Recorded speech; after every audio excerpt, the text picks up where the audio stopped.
Hola, soy Gerardo Montiel Clint, soy fotógrafo y vivo en la Ciudad de México.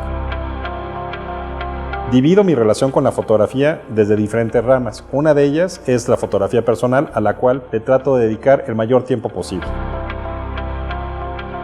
Utilizo la fotografía como una herramienta de autoexploración desde preocupaciones filosóficas, sociales, económicas, etc. Para mí todo este proceso es algo catártico y por lo tanto una pulsión vital. Mi trabajo personal forma parte de colecciones en varios museos del mundo. Dirijo un estudio fotográfico que se llama Clint & Photo, donde hacemos fotografía por encargo y por comisión. En el estudio tenemos clientes como agencias de publicidad, editoriales, disqueras. Siempre estamos haciendo proyectos que nos emocionan y que nos interesan mucho. En este curso de doméstica abordaremos la fotografía desde un lugar nada convencional. Desde la libre asociación abordaremos el objeto inanimado, el retrato psicológico y la autorrepresentación para hacer un concepto general. Lo importante aquí es hacernos de una metodología para poder desarrollar proyectos y hacerlos tangibles. Si ustedes entienden y dominan estos conceptos, podrán enfrentarse a cualquier proyecto fotográfico de cualquier tamaño con el equipo que tienen en casa. Como proyecto final haremos un bloque de imágenes, una oración visual, un políptico. Empezaremos platicando acerca de quién soy yo, cómo es que llega la fotografía y por qué hago fotografía.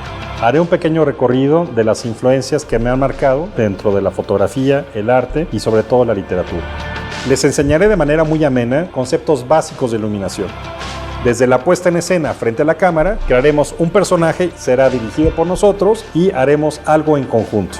Trabajaremos con objetos inanimados en el estudio, pero la idea es que cobren vida. Por eso haremos algo que tiene que ver con la animación cuadro por cuadro. Terminaremos con una autorrepresentación, una fotografía de nosotros mismos actuando para la cámara fotográfica. Entraremos al laboratorio digital y calibraremos Photoshop en 3 pasos. Entenderemos cómo funciona un negativo digital. Te enseñaré técnicamente cómo hacer una corrección de color, pero me interesa más enseñarte a utilizar la psicología del color para tus propios proyectos. Utilizaremos todos estos recursos del laboratorio digital para hacer el retoque final. Les daré algunos tips de soportes y tipos de impresión para su trabajo final. Para terminar con nuestro políptico. Lo que yo necesito de ti es que sepas utilizar una cámara en modo manual y que tengas conocimientos básicos de Photoshop. Los materiales para este curso son una cámara digital, cualquier tipo de objeto que te guste mucho, alguien a quien fotografiar, una fuente de luz artificial que tengas a la mano y una computadora para revelar y editar tus imágenes. Este curso va dirigido a todos aquellos que quieran utilizar la fotografía como un medio expresivo para desarrollar un discurso propio.